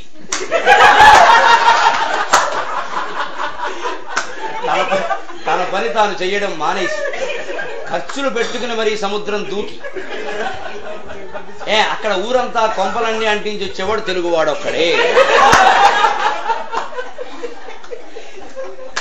అంచేతన హనుమంతుడు మావాడే అంటే చివరికి అందరూ నోరు మూసుకుని నిజమైన ఇది కరెక్ట్ ఆర్గ్యుమెంట్. ఇలా చూస్తే ఇలాగే ఉంటుంది హనుమంతుడు కథ. హనుమంతుడికి ఏమిటి సారాంశం అంటే, వ్యాస మహర్షి అండి 1,25,000 భారతం రాశాడు చెప్పాడు కదా అని వినాయకుడు రాశాడు కూర్చుని. వినాయకుడికి మీకు పొజిషన్ తెలుసు కదా, ఇంత లావు ఉంటాడు, పెద్ద మనిషి, ఏనుగు తల, ఈ తొడలు అన్ని భారీయే, అమెరికా లేడీలా ఉంటాడు వినాయకుడు. అలా కూర్చుని రాసి రాసి రాసి తొడలు ఉరుసుకుపోయాయి. పెద్ద మనిషి 1,25,000 శ్లోకాలు టెబుల్ మీద రాయాలి. మాట్లాడి ఏమన్నా కంప్యూటర్ ప్రింటింగ్ డీటీపీ అని ఒళ్ళు మండింది. అయిపోయాక ఓ ఏడాది రాయించాడు ఇలా కూర్చోబెట్టి. అయిపోయాక ఏమయ్యా వ్యాస మహర్షి ఏదో పెద్ద మనిషి కదా అని అడిగితే ఒప్పుకున్నాను, నేను ఇచ్చాకి ఇంతవరకు పేమెంట్ లేదు. అసలు ఎందుకు ఈ కథ? పైగా భారతం అంతా నేను విన్నాగా అంతా రాగద్వేషాలు కొట్టుకోవడం, ఏదికి దిక్కుమాలి కదా, ఇంత చెప్పాలా, 2 ముక్కలో చెప్తే పోలా అంటే వ్యాస మహర్షి చెప్పాడు, అలా కాదయ్యా, పుట్టబోయేవాళ్ళు కలియుగం మానవులైనా మహానుభావులు వాళ్ళు, వాళ్ళకి ఎంత చెప్పినా అర్థం కాదు, ఏం చెప్పినా తెలియదు, ఇంకా డౌట్స్ ఉంటూనే ఉంటాయి అలాగా. అందుకని చెప్పాలి చెప్పాలి చెప్పాలి, పుస్తకాలు రాయాలి, ఒకదాన్ని 10 సార్లు చెబితే అర్థమైతే గొప్ప విషయం అయ్యా, అందుకని నేను 1,25,000 రాయించాను ఏమనుకోకనా, ఊరుకో కబుర్లు చెప్పక పోజు కొడుతున్నావు, నీకు దమ్ము ఉంటే నువ్వు కవి అయితే ఇదంతా కలిపి ఒక్క శ్లోకంలో చెప్పు అన్నాడు. దీని సారాంశం. వ్యాస మహర్షికి పౌరుషం వచ్చి వెంటనే చెబుతా, నువ్వు ఛాలెంజ్ చేసావు కదా, నో, నేను శ్లోకం కూడా తీసుకోను, సగం శ్లోకంలో చెబుతాను భారతం సారాంశం అంతా, గ్రహిస్తే చాలు. శ్లోకార్థేన ప్రవక్ష్యామి యదుక్తం గ్రంథకోటిభిః అన్నాడు. అంటే 1,000 గ్రంథాలు చెప్పిన విషయాన్ని, వాటి సారాంశాన్ని, the essence of all the books I tell you in half poem. సగం, ఇంకా ఏమిటి చెప్పరా, శ్లోకం సగం చెప్పాడు, సగం తర్వాత చెప్తాడు. పరోపకార పుణ్యాయ పాపాయ పరపీడనం, ఇంతే అబ్బాయి. ఇతరులకు ఉపకారం చేయడం పుణ్యం, ఇతరులకు అపకారం చేయడం పాపం. ఈ ఒక్క రహస్యం గ్రహిస్తే మనిషి బాగుపడినట్టే, ఇంకేం అక్కర్లేదు. గ్రహించరు కాబట్టే దానికోసమే కథలు, దానికోసమే పిట్ట కథలు, దానికోసమే జోకులు, దానికోసమే బాధ అని చెప్పాడు. ఇదంతా దానికోసమే. ఆ రహస్యం మొత్తం ఒక్కసారిగా గ్రహించాడు హనుమంతుడు. కాబట్టే తనకు చుట్టం కాకపోయినా, పక్కం కాకపోయినా, తన కులం కాకపోయినా, తన జాతి కాకపోయినా రాముడికి ఉపకారం చేశాడు, మహోపకారం చేశాడు. ఏమీ ఆశించలేదు దానికి. ఇంత చేసాం, నాకు రేపు పొద్దున మినిస్ట్రీ ఏంటి అని అలా, మేము పార్టీలో చాలా కష్టపడ్డాం, కార్యకర్తలం ఇవన్నీ అలా. రాముడు వచ్చి కౌగులించుకుంటే ఇంతకంటే నాకు అదృష్టం ఏమిటి అన్నాడు. అంతే. ఇప్పటికీ మీ క్యాలెండర్ ఉంటుంది, రాముడు ఆంజనేయుడిని ఇలా కౌగులించుకోవడం, అంతే ఆయన ఇచ్చిన బహుమతి, ఇంతకంటే ఏం లేదు. అలా వీడు దక్షిణ సముద్రానికి బయలుదేరి పెడుతుంటే అక్కడ ఒక చిత్రమైన కథ అండి. జటాయు అన్నగారు ఉంటాడు, సంపాతి అని, వాడు మహాపరాక్రమవంతుడే. వాడిద్దరు పక్షులు, వీడికంటే బలవంతుడు వాడు. వాడిద్దరు పోటీ పెట్టుకున్నారు. ఒకసారి ఆకాశానికి ఎగురుతాం, ఎవడెక్కువ ఎగురుతాడు. ఆకాశంలో పోటీ పెట్టుకుంటూ తమ్ముడి మీద ప్రేమ అన్నగారికి. ఇద్దరు ఎగురుతూ ఉంటే తమ్ముడు పైకి ఎగిరేశాడు. పైకి ఎగిరితే అన్నగారికి అనిపోయాడు, సూర్యుడి దగ్గరికి వెళ్ళిపోతున్నాడు ఏకంగా. వాడిని బంగారం గారు వాడు ఆ లెగులు వాళ్ళకి సూర్యుడి దగ్గరికి, వాడు రెక్కలు కాలిపోతున్నాయి. అందుకని సంపాతి పైకి వెళ్ళి తమ్ముడు రెక్కల మీద తన రెక్కలు అడ్డుపెట్టి తమ్ముడిని కాపాడాడు. అది వాళ్ళ ప్రేమ. పోటీ పెట్టుకుంటే పెట్టుకోక. ఆ దెబ్బకి అప్పటికే రెక్కలు చురుక్కుమని జటాయువు కిందికి దిగాడు. సంపాతికి రెక్కలు కాలిపోయాయి పూర్తిగా. ఇద్దరూ రెక్కలు లేని వాళ్ళు అయ్యారు చూడండి. జటాయువుకేమో పరోపకారం వల్ల రెక్కలు పోయాయి, సంపాతికేమో తమ్ముడికి ఉపకారం చేయడం వల్ల రెక్కలు పోయాయి. ఇద్దరి జీవితాలు ధన్యమే. ప్రేమ అంటే అది. సంపాతి అలా రెక్కలు లేకుండా పడిపోయాడు. కానీ చేసింది మంచి పని కదా, వాడికి ఆహారం కావాలి. అందుకని అక్కడ మతంగ మహర్షి అని ఒక ఆయన ఉండి ఆయన ఆశ్రయించాట. నెమ్మదిగా కాళ్ళతో ఇలా పాక్కుంటూ వెళ్ళి, నాకు రెక్కలు లేవండి, నాకు ఆహారం ఎలా, పైగా నాకు తిండి ఎక్కువ తినాలని ఉంటుంది, తిండి లేకపోతే ఎలా అంటే, ఏం కంగారు పడుకో, నువ్వు ఇక్కడ కూర్చో, నీకు సరిపడ రోజు ఆహారం నీ దగ్గరికి వస్తుంది, నువ్వు రామనామాన్ని చేపించాను. అప్పుడు రాముడు లేడు, అసలు పుట్టలేదు. వాళ్ళకి తెలుసు భవిష్యత్తు ఏం జరుగుతుందో. ఆయన అలా జపిస్తూ కూర్చున్నాడు. తెలియకుండా ఎవడో ఒకడు రోజు పట్టుకురాడు, 2 జంతువులను అక్కడ బారేడు, వీడు మింగేయడం, వీడు ముక్కుకి దగ్గరికి. అలా జరిగిందండి. అప్పుడు అడిగాడు మతంగమారుని, ఎంతకాలం నేను ఎలా ఉండాలి, ఎందుకంటే ప్రాణం పోవడం మంచిది లేదు, నువ్వు నిర్వహించవలసిన కార్యం ఒకటి ఉంది. రామాయణం జరుగుతుంది, రాముడు భార్యను కోల్పోతాడు, అప్పుడు వానరులు వస్తారు, వాళ్ళకి డైరెక్షన్స్ ఇవ్వాలి నాయన. 285 సౌత్ తీసుకో, 407 నార్త్ తీసుకో, అక్కడి నుంచి బ్రిడ్జి ఎక్కువ అని చెప్పాలి. డైరెక్షన్స్ ప్రింట్ చేసి ఇవ్వాలి. అందుకోసం నువ్వు బతుకు. ఈ చిన్న పని కోసం ఒక ప్రాణి బతుకుంటాడండి రామాయణంలో. సార్థక జీవనం. వాడు ఉంటాడు. ఈ కోతులన్నీ దక్షిణ సముద్రానికి వెళ్ళాక వాడు ఆలోచిస్తారు, లంకకి ఎలా వెళ్ళాలి, ఎలా, అసలు రావణాసుడే పట్టుకెళ్ళాడా లేదా అది కూడా తెలియదు ఇంకా ఖచ్చితంగా. వీడి సంపాతి, వీడి దృష్టి వీడు ఎంతసేపు తిండి, వీడు చూసి అనుకుంటాడు ఈ కోతుల్ని మింగేద్దాం అని. కోతులను చూసి అబ్బో 10 లక్షలు అక్కడికి వెళ్ళిన కోతులు, 10 లక్షల కోతులు ఉన్నాయి, అబ్బో మనకు 6 నెలలు సరిపోతాయి, మొత్తం వేసేద్దాం అని నెమ్మదిగా వాడు ఇలాగా ఆ కాళ్ళు ఇలా అనుకుంటూ ముందుకు వస్తాడు, ముక్కుతో పట్టుకుందాం. అప్పటికి వీళ్ళు ఎలా ఉంటారంటే, అంగదుడు, హనుమంతుడు వీళ్ళంతా ఉన్నారు కదా, జాంబవంతుడు. ఇందులో హనుమంతుడు తప్ప అందరికీ నీరసాలే. హనుమంతుడు మాత్రం పాజిటివ్, పర్వాలేదు పర్వాలేదు, దారి దొరుకుతుంది, కంగారు పడకండి అని చెప్తున్నాడు. అందరికీ నీరసాలే. ఇంటికి వెళ్ళిపోదామని ఒకడు, మా ఆవిడ నన్ను విడిచిపెట్టి ఉండలేదు అని ఒకడు. ఈ కోతుల్లో వీడు కోతి మొహంగాడికి మళ్ళీ కోతి భార్య ఒకటి,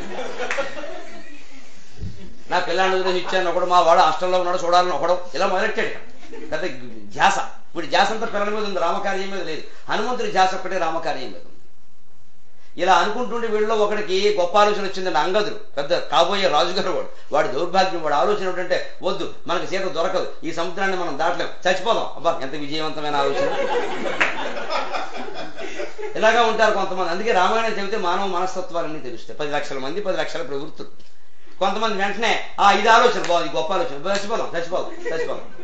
వాడికి నమ్మకం ఏంటంటే సుగ్రీవుడు చెప్పాడండి, సుగ్రీవాజ్ఞ అంటారు. ఆ మాట ఎందుకు వచ్చిందంటే సీత దొరకకుండా వెనక్కి వస్తే ఇక్కడ చంపేస్తాను నేనని చెప్పాడంతే వాడు ఆజ్ఞ. ఎలాగో అక్కడికి వెళ్తే చంపేస్తాడు కదా, అందుకే ఇక్కడ చచ్చిపోవాలి. మనందరం మనం ఫ్రీగా చచ్చిపోవచ్చు కదా, వాడి చేతిలో దవక్కలేదు అని అనుకుంటూ ఉండగా ఈ సంపాద వచ్చి ముక్కుతోటి పట్టుకుని మిమ్మల్ని చంపుతానంటే వీళ్ళు అంటారు మేము అలాగూ చచ్చిపోదలుచుకున్నాం, చంపి. అప్పుడు వాడంటాడు, మళ్ళీ కథ జరగాలి కదా, ఎంత చక్కగా నడుపుతాడో వాల్మీకి మహర్షి. అప్పుడు వాడంటాడు మీరెవరు, చావాలని ఎందుకు అనుకుంటున్నారు అన్నాడు. అంటే మేము వనరులం అన్నాడు. సీతజాడ కోసం ఊరు మీళ్ళు బంగారు కానీ మీకోసమే నేను బతుకున్నాం, ఇంకా నయం చంపేశాను కాదు అని వాడు ఆగి ఇగో సీతను తీసుకెళ్ళాడు. వాడే రావణాసురుడు, వాడు అవతల ఉన్నాడు, మీరు ఇలా వెళ్ళొచ్చు, ఇదే దారి అని వాడు దారి చెప్తాడు. చెప్తే అప్పుడు ఈ కోతుల్లో ఒకటికి మనకి బ్రెయిన్ ఆఫ్ ఆంధ్ర లెవెల్లో డౌట్ వస్తుంది. ఏమయ్యా నాకు అర్థం కాదు, మమ్మల్ని చూసి నువ్వు 10 లక్షల కోతులు కదా, ఏకంగా ఒక 5-6 రోజుల్లో మింగేద్దామన్నావు, అంత తిండి తింటావా అని అడిగాడు. వాడు గొడవ వాడిది, సీత కష్టాలు సీతవైతే పీత కష్టాలు పీతవని. సీత గురించి అన్వేషణ జరుగుతుంటే చిన్న రామాయణంలో పిడకల వేటని ఎందుకే అంట. వీడు డౌట్ అండి, ఫండమెంటల్ డౌట్ వీడికి. నీకు ఇంత తిండి తింటావా, ఏకంగా మమ్మల్ని అందరినీ తినేస్తానంటే 10 లక్షల మందిని తింటావు నువ్వు, అంత శక్తి ఉందా అంటే వాడు అన్నట్ట నీకు తెలియదని గొప్ప శ్లోకం చెప్తాడు వాల్మీకి ఇక్కడ. తీక్ష్ణ కామస్తు గంధర్వాక తీక్ష్ణ కోపా భుజంగమాక మృగాణం చ భయం తీక్ష్ణం తతస్తీక్ష్ణక్షుధా వయం.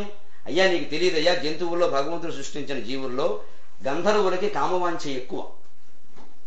అందుకే గంధర్వుల కథల్లో మీరు ఎప్పుడు చూసినా ఒక గంధర్వుడు భార్యతో సహా ఉద్యానవనంలో రమించుచుండను. ఒక ఋషి చూశాను, వారు లేవలేదు, అందరితో ఆ గంధర్వుడిని శపించారు. ఆ గంధర్వుడు భూలోకంలో మనిషి పుట్టాడు. ఈ కథల్లో ఉంటాయి, గంధర్వులకే ఉంటాయి ఈ శాపాలు. ఓ గంధర్వుడు గజేంద్రుడై పుట్టాడు, ఓ గంధర్వుడేమో మొసలై పుట్టాడు, అంత గంధర్వులే.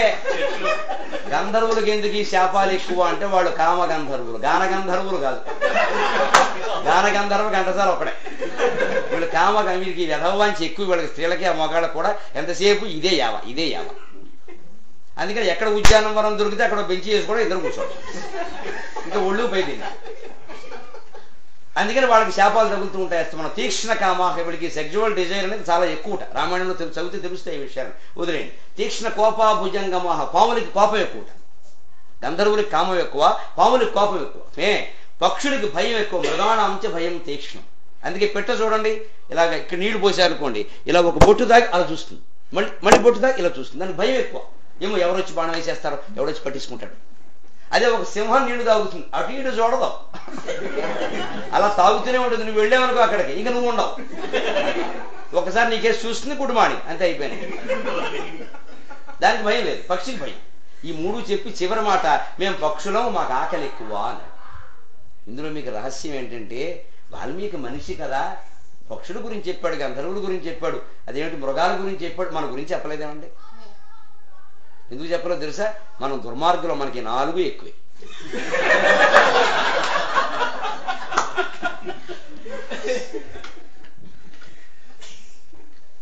కామవాంఛ ఎక్కువే, ఒళ్ళు తెలియకుండా మాట్లాడడం కోపం ఎక్కువే, ఆ పైన అనవసరంగా అన్నిటికీ భయపడడం ఎక్కువే. కాస్త ఏదైనా చిన్న పనిలో కొంచెం తేడా వచ్చింది, అమ్మో ఏమైపోతుంది, ఏమిటైపోతుంది, టూ మచ్ సెన్సిటివ్ అంటారు దీన్ని. అందుకే తనలేదు, దానికో వెళ్ళ అని టెన్షన్ పోగొట్టడానికి సైకియాట్రిస్ట్. ఈ దేశంలో ఈ పిచ్చి డాక్టర్లకి బాగా ఎక్కువ గిరాకీ. మన దేశంలో పిచ్చి లేదు, డాక్టర్ లేదు అంతే. ఎందుకంటే అన్నిటికీ ఓపిక, ఏమన్నా వస్తే కర్మ, ఎవడు కర్మ ప్రకారం వాడు పోతాడు, పోనే. అక్కడెక్కడ బాంబులు బయలుదేరి 1000 మంది పోతారమ్మా కలికాలం అంటుంది ఒక ఆవిడ. అవునమ్మా నిజమే అంటాడు అంతే. అంతేగాని దానికి ఇన్వెస్టిగేషన్, పరిశోధన, లెక్క, సెక్యూరిటీ ఏమి ఉండదండి. గాడి గుడ్డు అని ధైర్యం. సైకియాట్రిస్ట్ పని మనకి ఇండియన్స్ ఉండదు అసలు, ఇక్కడ వాళ్ళకి బాగా ఉంటుంది. చిన్న టెన్షన్ రాగానే సైకియాట్రిస్ట్ దగ్గరికి వెళ్ళడం, వాడు ఏదో పోతారంటే కౌన్సిలింగ్ అన్నాం, గంటకింత వసూలు చేయడం. ఈ భయము ఎక్కువే, ఈ ఆకలి ఎక్కువే. ఆకలి, మన ఆకలి ఎలాంటిది అంటే అన్నం ఉడికే వరకు ఆకలేము, అదే ఆకలి. పెట్టేకి తినేది 6 గంట ఆగలేదు, అర్జెంట్గా పడిపోవాలి.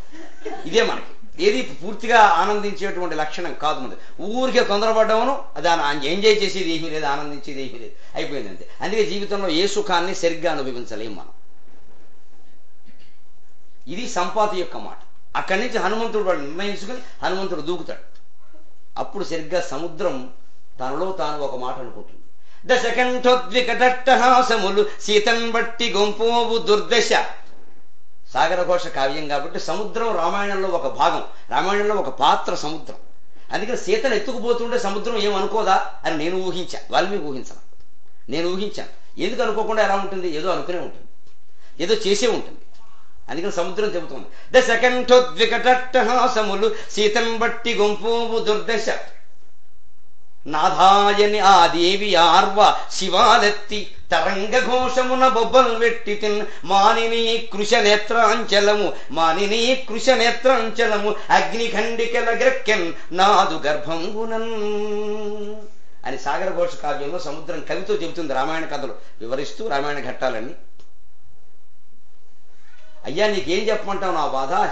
రాక్షసుడు సీతాదేవిని లాక్కెడిపోతుంటే ఆ దేవి వలవలా ఏడ్చింది, కన్నీటి బొట్లు నా గర్భంలో పడ్డాయి, సముద్రంలో బడబాగ్ని అనేది ఆ రోజు నుంచే వచ్చిందయ్యా. ఆ ఇల్లాలి కన్నీటి బొట్లు నేను భరించలేకపోయాను, తట్టుకోలేకపోయాను. అవే నా కడుపులో అగ్ని రూపంలో నన్ను దహించేస్తున్నాయి. ఎవరైనా ఆ ఇల్లాలని కాపాడితే బాగుండు, ఎవరైనా కాపాడితే బాగుండని నేను ఎగిరాను.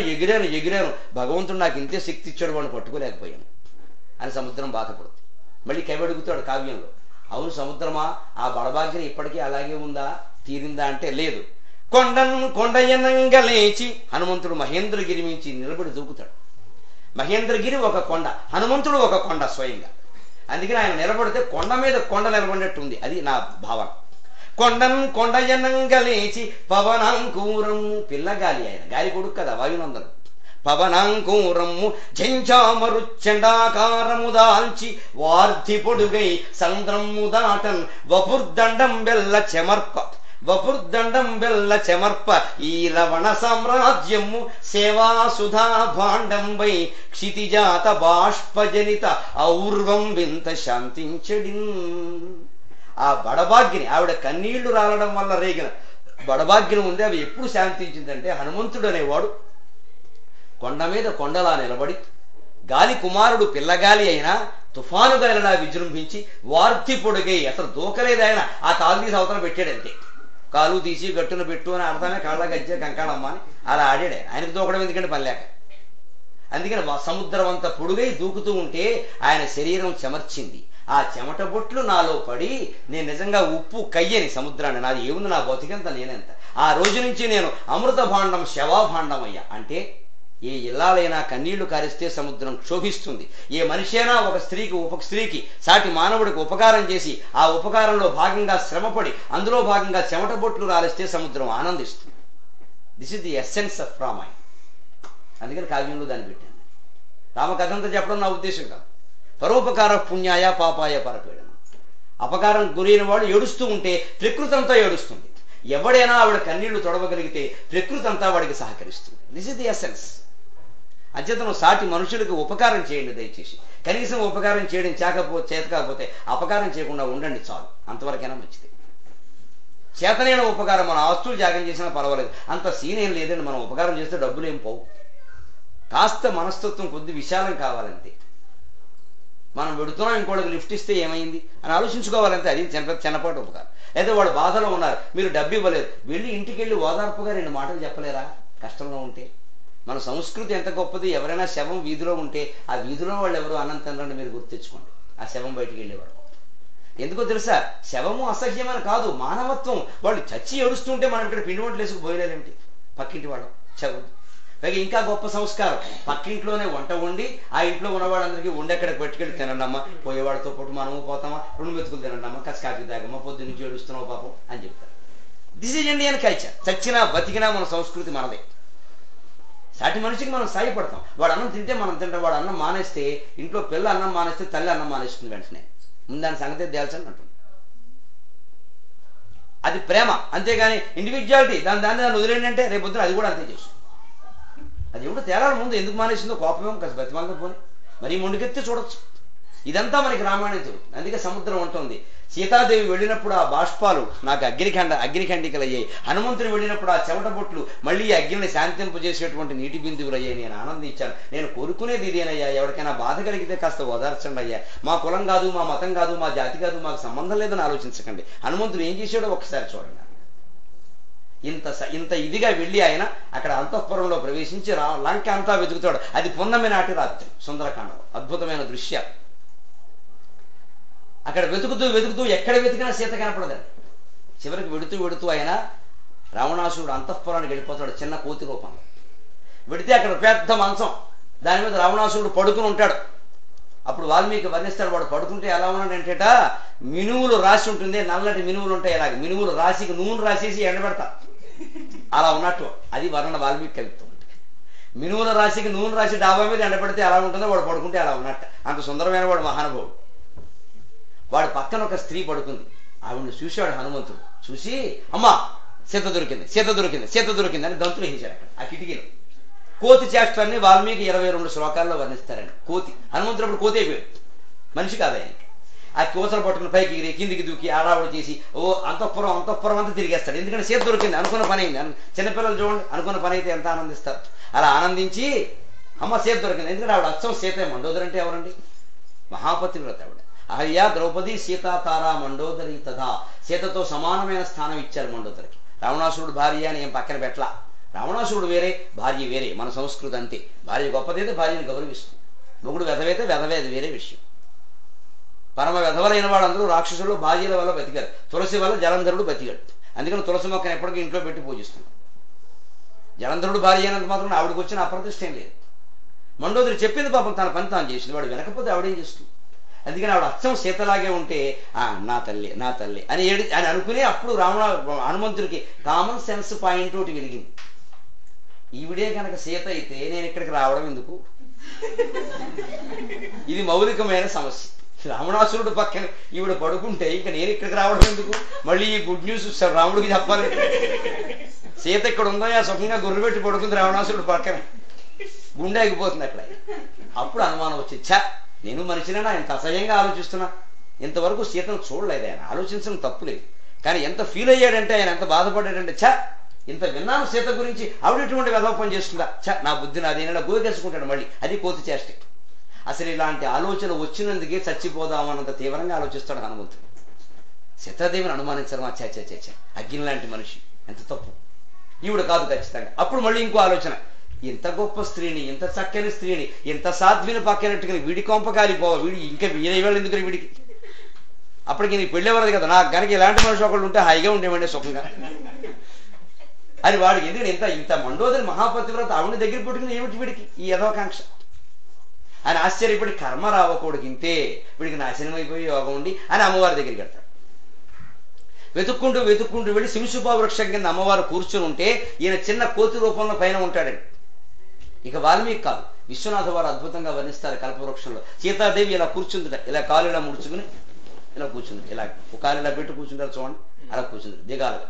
ఆ కూర్చున్న భంగిమను వర్ణిస్తారండి విశ్వనాథ. మరో వాల్మీకి, ఆకృతి రామచంద్ర విరహాకృతి, ఆకృతి రామచంద్ర విరహాకృతి, కన్బొమ తీరు రామచాపాకృతి, కన్నులన్ ప్రభు కృపాకృతి, ఆకృతి రామచంద్ర విరహాకృతి, కన్బొమ తీరు రామచాపాకృతి, కన్నులన్ ప్రభు కృపాకృతి, కైశికమందు రామదేహాకృతి, కైశికమందు రామదేహాకృతి, సర్వదేహమునయందున రాఘవ వంశమౌళి ధర్మాకృతి, ఆకృతి రామచంద్ర విరహాకృతి, కన్బొమ తీరు స్వామి చాపాకృతి, కన్నులన్ ప్రభు కృపాకృతి, కైశికమందు రామదేహాకృతి, సర్వదేహమునయందున రాఘవ వంశమౌళి ధర్మాకృతి, కూరుచున్న విధమంతయు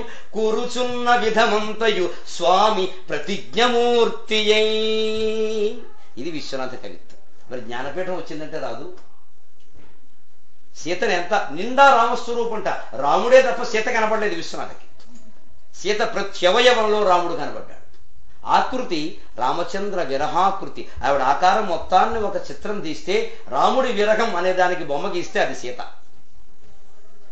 కనుబొమ్మ తీరు రామ చాపాకృతి. కనుబొమ్మలు ఇలా ఉంటాయి, వంకరగా విల్లు ఆకారంలో ఉంటాయి. ఎవరి విల్లో కాదుట, రాముడి విల్లు. రాముడి విల్లు ఎలా ఉంటుందో ఆవిడ కనుబొమ్మలు అలా ఉన్నాయి. కన్నులన్ ప్రభు కృపాకృతి. కొన్ని కళ్ళల్లో రాముడికి ఉండే దయంతా ఆవిడ కళ్ళల్లో కనిపిస్తుంది. రాక్షసుల మధ్యలో ఉంది ఆవిడ, అయినా దయపోల సహజ లక్షణం. ఆ కళ్ళల్లో కన్నీళ్లలో ప్రభువు యొక్క దయంతా కనిపిస్తుంది. కైశిక ముందు ఆవిడ జుట్టు ఎలా ఉందంటే రామ దేహాకృతి. ఆయన నీలమేఘశ్యాముడు నల్లగా ఉంటాడు, ఆయన ఆవిడ తెల్లగా ఉంటుంది, ఆవిడ ఎర్రగా ఉంటుంది, రాముడు నల్లగా ఉంటాడు. ఆవిడ జుట్టు అంటే రాముడిని ఎలా వెనకాల పెట్టేసింది ఆవిడ ముడేసేసి. ఆవిడ జుట్టు సాక్షాత్తు రామచంద్రమూర్తి యొక్క విగ్రహం అంతే. ఇంకా సర్వదేహమున ఎందున ఆవిడ శరీరంలో నఖ శిఖ పర్యంతం రాఘవ వంశ మౌళి ధర్మాకృతి. అటు మను సూర్యుడు మొదలు ఇటు రామచంద్రమూర్తి వరకు ఉన్న వంశంలో ఇక్ష్వాకుడు, మనువు, కకుస్థుడు, రఘువు, దిలీపుడు, దశరథుడు, అజమహారాజు మొదలైన మహారాజులందరూ చేసిన ధర్మకార్యాలన్నీ కలిపి ఒక చోట మూట గడితే ఎలా ఉంటాయో సీత అలా ఉందిట. ధర్మాకృతి. కూర్చున్న విధమంతయు, చివరి మాట వినండి, ఆవిడ కూర్చున్న విధంట మోస్టబర్, స్థిరంగా గట్టిగా, ఒరే వెధవా నువ్వు 100 మాటలు మాట్లాడినా నీకు నేను లొంగను అన్నట్టుగా కూర్చుంది ఆవిడ. విధమంతయు స్వామి ప్రతిజ్ఞమూర్తి అయి, రామచంద్రుడు ప్రతిజ్ఞ చేస్తే ఎంత స్థిరంగా నిలబడతాడో అంత స్థిరంగా కూర్చుంది ఆవిడ. ఎందుకంటే వీడు రోజు రావణాసురుడు రావడమే, పొద్దున్నే రావడమే, ఐ లవ్ యూ రికార్డు వేయడమే క్యాసెట్ రోజు. ఇప్పటికి జరిగి 3 నెలలు అయింది బాబు ఈ హనుమంతుడు వెళ్ళే టైంకి. ఆవిడ అందంగా 2 సార్లు చూసింది, 3 సార్లు చూసింది. ఈ వెధవికి ఇది కదా, నువ్వు గడ్డి పరక అక్కడ అడ్డం పెట్టుకుని ఆ గడ్డి పరకే చూసి మాట, ఒరే వెధవ నువ్వు ఈ గడ్డి పరక సమానమే, దీంతోనే మాట్లాడతారు కానీ నీతో మాట్లాడండి, ఇంతకంటే ఎవరైనా జవాబు చెప్తారండి? ఇది అహల్యకి సీతకి తేడా. అందుకని అహల్య రజోగుణం, సీత సత్వగుణం. సత్వగుణంలో మార్పు రాదు. ఇంకా ఉన్నతంగా ఎదుగుతారు కానీ వెనక్కి దిగరండి. ఆ నమ్మకం రాముడికి ఉంది కాబట్టి అంత యుద్ధం చేశాడు. సీత దక్కదు అనుకుంటే యుద్ధం ఎందుకండి, పని లేక. ఎందుకంటే సీత దక్కాక మీరు గమనించండి, లంకను ఆయన ఏం తీసుకోవాలా, విభీషణుడికి ఇచ్చేశాడు. అంటే ఏమి పట్టుకెళ్ళా, సీత కోసమే చేశాడు, కేవలం సీత కోసం. తన కర్తవ్యం తాను చేశాడు. అది ఆవిడ యొక్కలే. అందుకే హనుమంతుడు రాగానే ఆయన కనబడ్డాక ఆవిడ అంటుంది, రామాయణంలో పిడకల వేట ఎందుకు వచ్చింది తెలుసు అన్న మాట, అది నిజానికి పీడకల వేట. పలకడం రాక పిడకల వేట అయింది చివరికి. సీతాదేవికి కోతిని చూస్తుంది, చిన్న కోతిని. కోతి కళ్ళలో ఆవిడ నిజమో అబద్ధమో తెలియదు. రాక్షస లోకంలో కోతి ఏమిటి అని, నేను నిద్రపోతున్నానేమో, నాకు కళ వస్తుందేమో అని పాపం సెంటిమెంట్స్. కోతి కళ్ళలోకి వస్తే మంచిదేనా ఏమో, మా అమ్మమ్మ చెప్పేది మంచిదేట. సీత అమాయక స్త్రీలా ఆలోచిస్తుంది అక్కడ. ఈ పీడకల గురించిన వేటనే రామాయణంలో పీడకల వేట అని వాల్మీకి సీతాదేవి కోతి కనిపించడం, ఆవిడకి పీడకల కలడం గురించి 30 శ్లోకాలు రాశాడు. అందుకని రామాయణంలో పీడకల వేట అంటే పలుకుబడిలో పీడకల వేట అయింది. అది దాని రహస్యం, అంతకంటే. అక్కడి నుంచి ఆవిడ హనుమంతుడు వచ్చాక ఆయనతో మాట్లాడుతూ చెబుతుంది, అమ్మా ఎంత దివ్యమైన విగ్రహాన్ని ఇది, ఎలా ఉండగలుగుతున్నావమ్మా రాముణ్ణి విడిచి అంటే, నేను ఆ ఉండలేకే కదా ఏడిచి చేస్తున్నది ఇక్కడ. వీడిని మాటలన్నా ఎందుకు బతుకున్నాను అంటే, వీడిని చర్యలు చేస్తున్నా చంపేస్తానన్నాడు. రాముని చంపేసినట్టు డ్యాన్స్ ఆడాడు, దొంగ విగ్రహాలు పట్టుకొచ్చాడు, ఆవిడ ముందు నరికేశాడు, వాడు ఇంద్రజాల విద్యలన్నీ ప్రదర్శించాడు. దేనికి ఆవిడ లొంగలేదు. రాముడి మీద నాకున్న నమ్మకం, అందుకే నేను ఖచ్చితంగా నిలబడతాను అని చెప్పాడు. ఆయన మా ప్రేమ చాలా గొప్పది, మా ఇప్పటి ప్రేమ మా అప్పటి ప్రేమ కథ వ్యాయతి, ఆ నదులెరుంగు అద్రులెరుంగు నా ఇప్పటి దుఃఖ కథ వ్యాయతి, ఈ అంబుధి ఎరుగు ఆకాశమెరుంగు అంబుధి ఎరుగు పొరినా దుఃఖమెరుంగు 2 భువనంబుల్ బట్టినావు అంటుంది హనుమంతుడు. నా దుఃఖం ఉంది, మా ప్రేమ ఉంది, రామచంద్రుడు ప్రేమ, సీతారాముల ప్రేమ. మేము ఎంత ప్రేమగా 13 ఏళ్ళు గడిపామో అడవిలో నదులన్నిటికీ తెలుసు, కొండలన్నిటికీ తెలుసు.